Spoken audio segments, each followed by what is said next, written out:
Bienvenue pour cette nouvelle plongée. Aujourd'hui, on décortique un livre qui a fait pas mal de bruit, L'art subtil de s'en foutre, de Mark Manson. Ah oui, un titre provocateur. Carrément. On va s'appuyer sur une analyse des idées fortes du livre. L'idée, c'est d'en tirer des pistes concrètes pour le quotidien. Loin de la positive attitude un peu forcée, quoi. C'est ça. Le livre est souvent vu comme un anti-guide du bonheur. Une sorte de retour au réel, assez brutal parfois. Oui, une claque réaliste, comme tu dis. Il dit clairement, la vie c'est pas toujours facile. Et chercher le bonheur à tout prix, constamment, c'est peut-être pas la bonne approche. C'est contre-productif même. Et Manson a un style... Très direct. Oui, sans filtre. Parfois cru, mais c'est pour nous secouer, je pense. Pour une introspection plus authentique. Exactement. Alors, allons-y. Un des points qui marque d'emblée, c'est cette idée que la quête du bonheur... C'est ça le problème. C'est paradoxal, non? Complètement. C'est même le cœur de son argument. Il a cette phrase choc. Le désir d'une expérience plus positive est en soi une expérience négative. En gros, plus on se focalise sur ce qui nous manque pour être heureux, plus on se sent mal de ne pas l'avoir. C'est sans fin. La fameuse boucle de rétroaction infernale. C'est ça. On stresse d'être stressé, on s'énerve d'être en colère. Le vrai truc, selon lui, c'est pas d'éviter les problèmes, c'est de choisir et de résoudre ceux qui comptent pour nous. D'accord. Donc la difficulté n'est pas l'ennemi, il faut juste choisir sa bataille en quelque sorte. Ça mène à l'idée de la valeur de la souffrance alors. Tout à fait. La souffrance, c'est pas un bug dans le système, c'est une feature. C'est ça. C'est inévitable et c'est même nécessaire pour grandir. Nécessaire. Oui. La question clé qu'il pose, c'est quelle douleur est-on prêt à endurer? Pourquoi? Pour quelle valeur? Notre qualité de vie dépendrait moins des moments de joie que de notre façon de gérer les moments difficiles. Il faut presque aimer le processus, la difficulté elle-même. Voilà. Tomber amoureux du processus, comme il dit, accepter la lutte. C'est un sacré changement de regard. Et ça me fait penser à une autre idée qui bouscule « Vous n'êtes pas spécial ». Ouch! Ah ça, oui. Ça peut piquer l'ego, c'est clair. Un peu. Mais il présente ça comme une libération.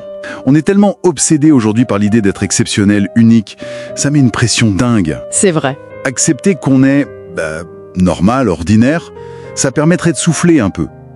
D'apprécier les choses simples. De réaliser que tout le monde galère à sa manière. Moins de pression, plus de réalisme. Une dose d'humilité, en somme. Et dans ce réalisme, il y a une distinction super importante. Faute versus responsabilité. Essentiel, oui. On confond souvent les deux. On n'est pas toujours fautif de ce qui nous arrive, c'est ça? Exactement. Un accident, une crise économique, on ne contrôle pas tout, loin de là. Par contre, on est toujours responsable de notre réponse. Toujours. Toujours. C'est là qu'est notre pouvoir. Choisir comment on réagit, ce qu'on fait. Ensuite, assumer cette responsabilité, même quand c'est dur et qu'on n'a rien demandé, c'est reprendre le contrôle.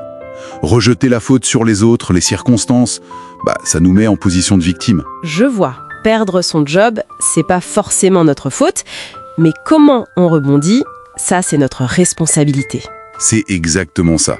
Et ça lie bien avec l'idée d'imperfection, je trouve. Oui, j'allais y venir. Si on est responsable de nos réactions, pas besoin d'attendre d'être parfait pour agir. Tout à fait. Viser la perfection, c'est se planter assuré. C'est inaccessible. Manson insiste sur le progrès. Accepter nos défauts, nos échecs. Il dit un truc tam.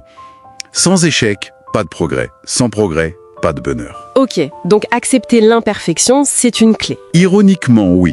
Vivre avec ce qu'on n'aime pas chez nous dans notre vie. Bon, la philosophie est assez claire, mais concrètement, comment on fait? Quelle stratégie on peut appliquer? Alors, il y en a une très simple, qu'il appelle le principe du « faire quelque chose ». Créer un élan. La motivation suit l'action, pas l'inverse. D'accord, l'action d'abord, c'est noté. Et pour savoir où diriger cette action, il y a l'idée de choisir ses préoccupations. C'est ça, le fameux « s'en foutre ». Ça veut pas dire être apathique? Ah non, pas du tout. C'est tout le contraire. C'est une préoccupation sélective. Notre énergie, notre attention, c'est limité. Donc, il faut choisir consciemment ce qui mérite qu'on s'y intéresse vraiment. Et comment on choisit? Le critère, c'est est-ce que c'est vrai, immédiat et important pour moi? Est-ce que c'est aligné avec mes valeurs profondes? Il fait d'ailleurs une distinction entre les bonnes et les mauvaises valeurs. Ah oui.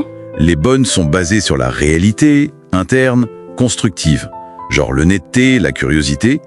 Les mauvaises sont souvent externes, dépendantes du regard des autres, superficielles, comme la popularité à tout prix ou vouloir plaire à tout le monde. Donc, S'en foutre, c'est surtout s'en foutre des mauvaises valeurs, des choses superficielles, pour mieux se concentrer sur ce qui compte vraiment pour soi. Exactement. Et ça implique forcément de savoir dire non. Oui, logiquement. Dire non aux distractions, aux attentes des autres qui ne nous correspondent pas, aux trucs qui bouffent notre énergie pour rien. C'est protéger ses ressources pour les mettre au bon endroit. Très clair. Bon, si on devait résumer cette plongée dans l'art subtil de s'en foutre, le message clé, c'est un appel au choix délibéré, non ? Oui, c'est ça. Choisir ses valeurs, choisir les problèmes qu'on est prêt à affronter, choisir nos réponses. Accepter de la lutte fait partie du jeu, qu'elle est même source de croissance. Assumer sa responsabilité. Et agir, même petitement, même imparfaitement. C'est une très bonne synthèse. Passer d'une vie où on réagit à tout, à une vie guidée par une boussole interne. Et pour finir, une petite pensée provocatrice peut-être ? Si le contentement vient de la résolution de problèmes qui ont du sens pour nous, quel serait le problème, peut-être un peu inconfortable, mais aligné avec nos valeurs, qu'on pourrait décider d'attaquer dès maintenant, justement pour enclencher cette croissance, en acceptant cet inconfort nécessaire? Une bonne question pour la route. Merci pour cette discussion éclairante. Merci à toi.